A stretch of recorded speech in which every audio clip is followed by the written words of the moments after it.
Hello, Hi. how are you? Good. All well. How are you? I'm fine too. Could we begin by introducing yourself to the viewers? Sure, I would like to do that. My name is Sharada Dey Chowdhuri. I work for a not-for-profit called Tata Community Initiatives Trust. I look after the partnerships for the skill development arm of TCIT. Okay, that's great. Then, what are you like as a person? If you ask me, it would be a very different definition from what my friends would say, and then very different from what my colleagues would say. My friends would say that I am pretty disciplined, very strict, and I love to party. I love music. I would say that I am someone who would sit in a corner with a cup of coffee and a book. And my colleagues would say that I am one of the funniest creatures on the floor. That's nice. Then, what is your normal work day like? That's a very difficult question to answer because nothing is normal in my normal day. So I wake up at about 4:45. I decide every day that I'll go for a walk, but then my pet, she doesn't allow me to move out of the home. So I stay back. I try to write my gratitude journal every day. Then I get into the kitchen, prepare for my daughter's tiffin, food, lunch, my lunch box, and by 8:30, 8:45 I rush out of home. And after that my day starts. So I have a huge to-do list, but by the time I reach office I realize that it's not going to work out the way it had been planned. So things keep on coming up. The industry is such that things change very often, so things keep on coming up and my day keeps on going. I reach home by about 9:30, quarter to 10 every day, and the next day starts again. Weekends are better. Okay. Now that you talked about the industry, what do you think, what kind of personality traits thrive the most in your field? My industry, I would say that someone who's very much self-motivated is ready to sacrifice a lot of personal attributes to take care of the community and society as a whole. It's someone who would be able to sustain in this industry. Primarily because this is an industry which is not a great paymaster and does not have very fancy designations. We do not, splurge, or we do not spend a lot on a lot of things. We are a very conservative sector in terms of funds, because all our funds, all the monies that we raise, goes towards skilling the underprivileged youth of the country. So if we have a conference, we would see if spending money in a large conference, we would love to do that and we have monies to do that, but then we see that if we can save that money and skill maybe 50 more learners, we would rather go to a normal conference hall in a small setup and do our meeting and not go to a that. So a person who is willing to give back to the society is someone who would strive in this sector. Okay. So, do you like working? Oh, I love working. I would not do anything else if I don't work. Nice. And what is the one thing you wish you knew before you started working? I wish I knew what I'm made for. What is the purpose of my life? I started working when I came to Bombay, and my coming to Bombay was not planned for a career. It was just out of the blue that I happened to be here. My mom's an actor, and she was feeling very lonely in Mumbai, and we just thought that why not be with her for a while. I had completed my graduation and I was bored of studies. So I came to Mumbai. I realized that it's a very fancy place. The nightlife is awesome, is what I kept on hearing. I saw the beach for the first time. I ate pav bhaji for the first time and I was like totally overwhelmed. At an age of 21, I started giving interviews. There used to be a tabloid called Midday. It's still there. I don't know if the youngsters nowadays read it. We used to read it for Marjorie or Astrology, and Midday Mate used to be a very attractive photograph. So I used to read that, circle out all the job interviews that I thought I would be interested in, started applying, and I got a job as a sales trainee. And that's how my career began. So my career started just because there was nothing else to do, so I started working. I wish I had known what my core strengths are, what my inherent passion is, what my inherent qualities are. I would have maybe studied a little more. I would have maybe become a professor in a management institute, or I would have done my doctorate and written my thesis by now. So, but no regrets. I'm happy with what I'm doing. So, like, through your career, like whole career life, like what have you done other than what the current job that you're doing and what you started as? So many things, I don't know where to start from. So like I said, I started my career as a sales trainee. I was working with a media organization called Anand Bazar Patrika, which now you see as ABP News after it took over Star News. So it was a newspaper meant for the East in Bengali, and they had launched an English newspaper called The Telegraph, and I was recruited to look after the supplements of The Telegraph as a sales trainee, and my career started from there. After ABP, it was Airtel. Airtel had not yet launched in Mumbai till then. Okay, so what was your professional life like before doing this career, whichever you're doing right now, and after you started? Well, I don't know where to start from. I've done a lot of things, honestly. So when I came to Bombay, like I said, I started working as a sales trainee. I was working for a media company called ABP, Anand Bazar Patrika. So they had launched an English newspaper called The Telegraph, and it was a very unique kind of a newspaper as compared to the regular traditional conventional ones like the Times of India or the Hindu or the Statesman for that matter. So I joined them as a sales trainee for selling the supplements and special features of ABP.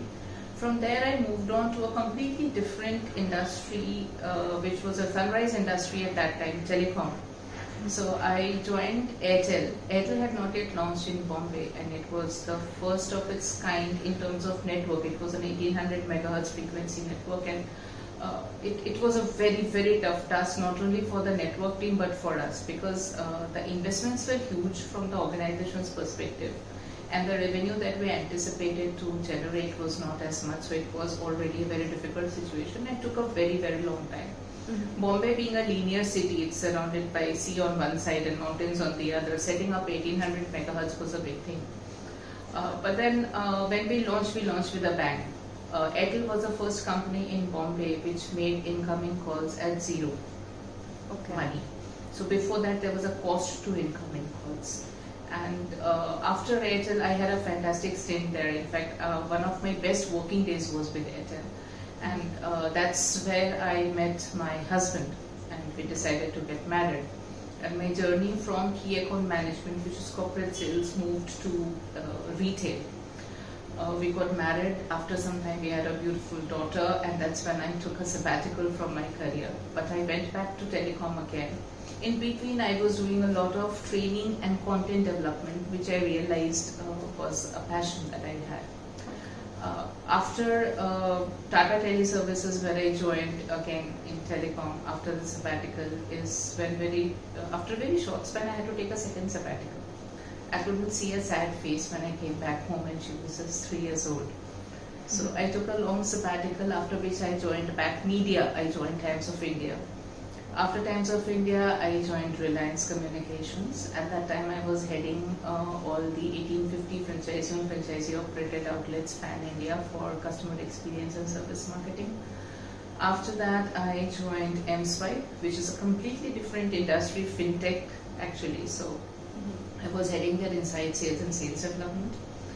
That's when I realized that I have a very strong acumen for technology. Till then I used to think that IT and Sharada are like poles apart, samajh mein nahi aata. I know people, I don't know IT, but I realized that I really love technology. After that I joined Godard Housing. In between I took a small gap because there was a shift that was going to happen in terms of shifting from Mumbai to Bangalore, and I was not comfortable with it. My children were there, and it was too difficult to move the base completely from one city to another, especially she was entering a 9th standard. So I gave up that job. I started training on a very beautiful concept called happiness is a habit, which later on became my Insta page also. Okay. And post which I realized that a salary is very important. Passion hai, but salary is zaruri. So I joined back Realty, the fourth industry, as sales development head for Godard Housing Limited.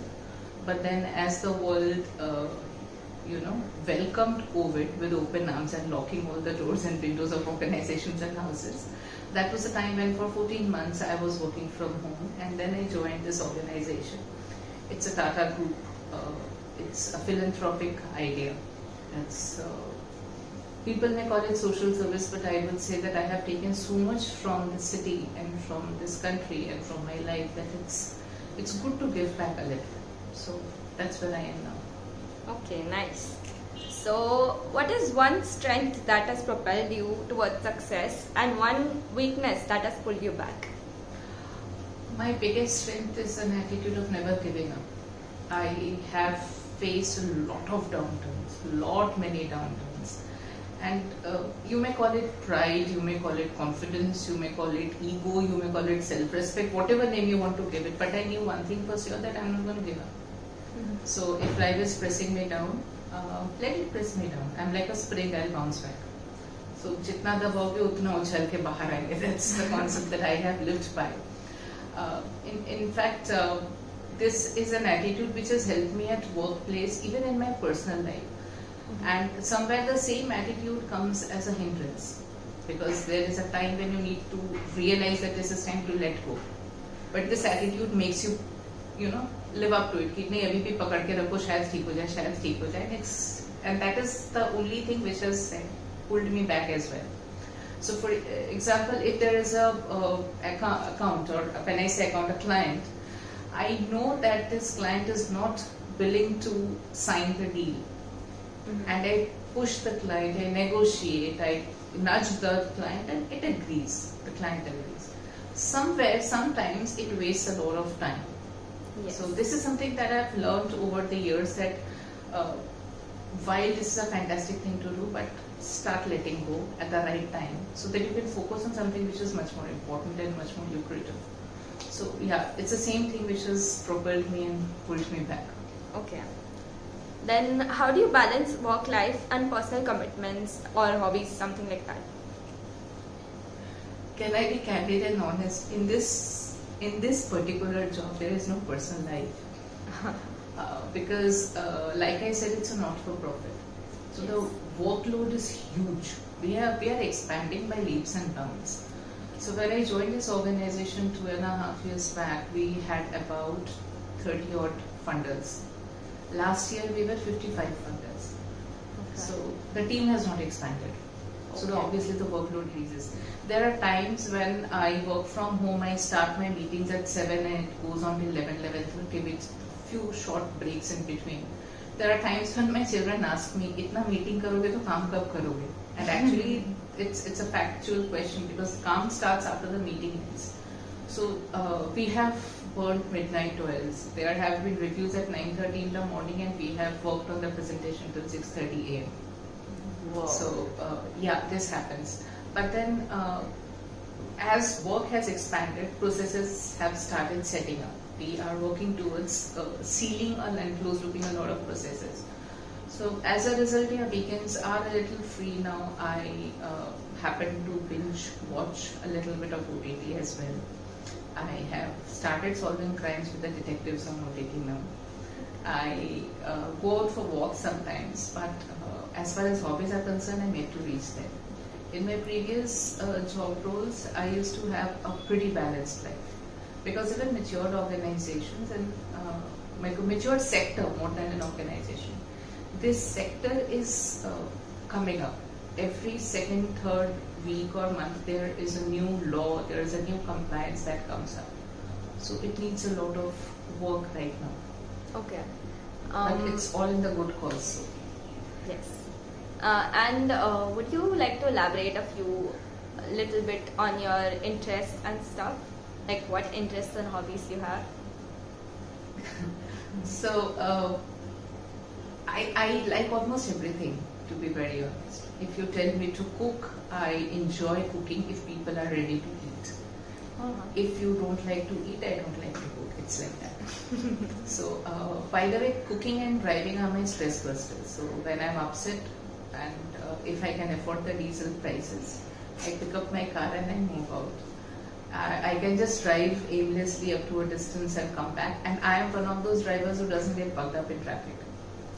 Traffic is equal to more time for myself and more time for my kind of songs.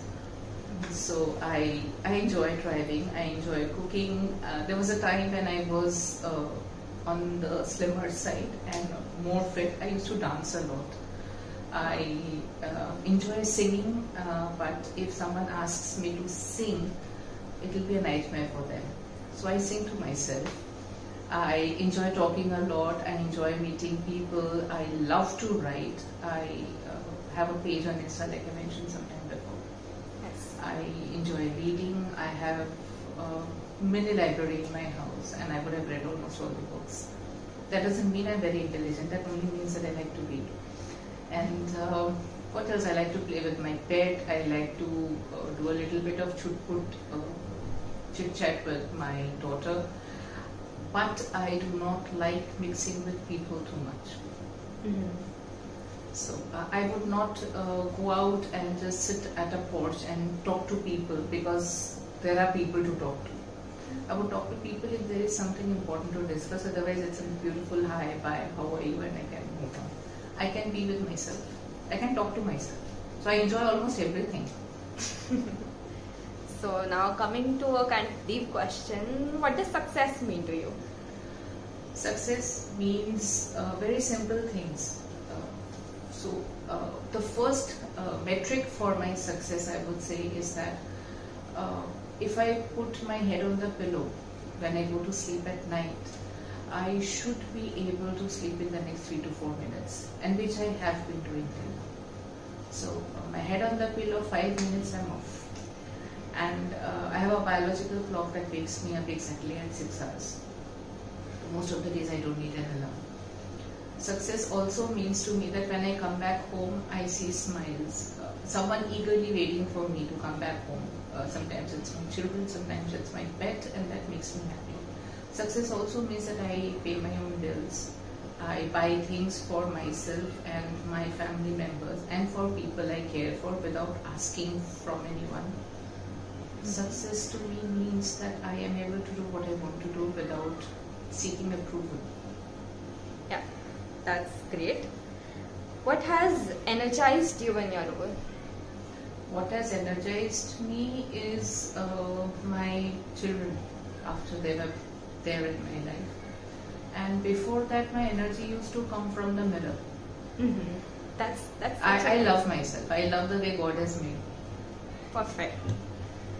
Then, what are a few new skills that you would like to learn, maybe on the job? Too many. There are so many things that I want to learn right now. I want to learn business intelligence and business analytics. I want to learn AI/ML. I am not a technological person when it comes to my education. I have not learned coding, Python, or anything, but I want to learn AI/ML. For that, if I have to learn coding, I may not. But if I can, from the business angle, if I have to learn AI, I would love to learn AI. I would also, I'm looking forward to doing my Six Sigma Black Belt, and I also want to do my doctorate. Okay, that's nice. What's something that you are proud of? Me. I'm very proud of myself. I won't call myself Ghamandi, but I know what I am made of. I am self-aware. I am very clear about my weaknesses. I am clear about my strengths, and I know the way life has taken me, I have done pretty okay with myself. Nice. What's something you find challenging about your work? The work-life balance. That's a challenge that I'm still working on. My work is beautiful. I am very happy with the people that I work with, and very satisfied about the people that I work for, the community per se. But the challenging thing is the work-life balance. That is one thing that I wish I could manage it better. Okay. So then, what do you see yourself as in the next 10 years? That's my dream. Owning my own cafe in a tourist place. Yeah. I can actually visualize how it would look, what I would sell from there. And a studio apartment just on top of the cafe where I would be completing my book and writing the next one maybe. And a small garden next to it where I will have lots of dogs to play. So that's where I want to see myself in the next 10 years. My kids will come to visit me once in a while. So what keeps you motivated at work? the people that I work with and the people that I work for is all I can say. Because when you work for a not-for-profit, there are no huge paychecks at the end of the day. But the huge funds that we generate for skilling the underserved youth of the community, when I realized that this month I have been able to garner, say, about 3.5 crores, and I'm like, wow. So that pushes me and propels me to do better. That's amazing. Then, what is one thing you like and dislike about your current job, other than the work-life balance? What I like about my job is the fact that I feel very contented at the end of the day. There is a lot of undone work. There is a lot of unplanned things that we need to do, which is something I do not like. I do not like to keep things pending and go to sleep. But in spite of things that stay pending when I go to sleep, I get a peaceful sleep, and that's what I love about my job. It allows me to be me. Yes. You said something about not being able to keep things pending. Are you a very perfect person in real life? I am the most imperfect person you could ever see, but I'm a perfectionist for sure. Okay. Things have to be in the right place, and my daughter hates me for this, but yeah. Things need to be the way they are supposed to be. If I have 10 things on my to-do list, by the end of the day I should be able to tick mark all of them, or at least have a very valid, reasonable follow-up schedule for the ones which are not completed. But things remaining untouched, undone, is I'm not okay with. Motherhood is a magical thing for many, but I would like to ask you about your challenges about motherhood. Like you said, it's a magical thing, right? Any magic comes with a lot of challenges and a lot of hard work. So the magicians that you see practice, I don't know for how many years, to do a simple magical form. So that's exactly what motherhood is all about. Very rightly you've put it, that it's a magical thing. So there are a lot of challenges, right from conceiving, the 9 months, the first few months, to delivery, to post-delivery. The moment a child is out, when a child is in your womb, obviously you guys would know a little later in life, you want to kick up bahar aaye. When the child is out, you feel कि अंदर ठीक था. When the child starts walking, when the child is in your arms, you want it to walk. When it starts walking and it falls, it's a weird pain in your heart. I mean, your heart bleeds more than the child's knee maybe. But then the happiness is unbounded. It's you just can't define it. The way they say that you can't define love, maybe you can still define love, but you can't define this feeling. So challenges, yes, every stage of the child is a challenge. When they are in school, it's a different challenge. When they touch teenage, it's a different challenge. When they are going out of teenage, it's a different challenge. Their career, their first love, their breakups, their scores, when they can't attempt the last 2 questions which they know, the tears at that time, everything. It's like reliving every step of your growing years and feeling the pain of the other person. So it's a very beautiful feeling. I don't know, should I call it challenge? No, I think it's reliving your own life once again. Okay. So you said about growing up. How was your growing up? I was a gypsy. So why I say this is because I grew up at a phase where a lot of factories were shutting down. And my father he was an engineer. So he had to move from one place to another, and we had to keep on shifting base. So I was born in Bihar. From there I moved to Assam. From Assam to West Bengal, every interior part of West Bengal. From West Bengal to Rajasthan, from Rajasthan to Jalandhar. From Jalandhar for some time to MP, then in Bombay. Then I have settled because I was independent by then. Then what is the message that you would like to give young women who've just started their careers? I don't know if I can give one message to them, or I'm worthy enough to give a message to them, but as a woman, all I can say is that never, never compromise on your dignity and know your worth. It's okay to say no. It's okay to say, I will not do it, I cannot do it, I'm not meant to do it. Be very, very careful about the career that you choose, but never be shy of learning. And don't assume that all men are bad.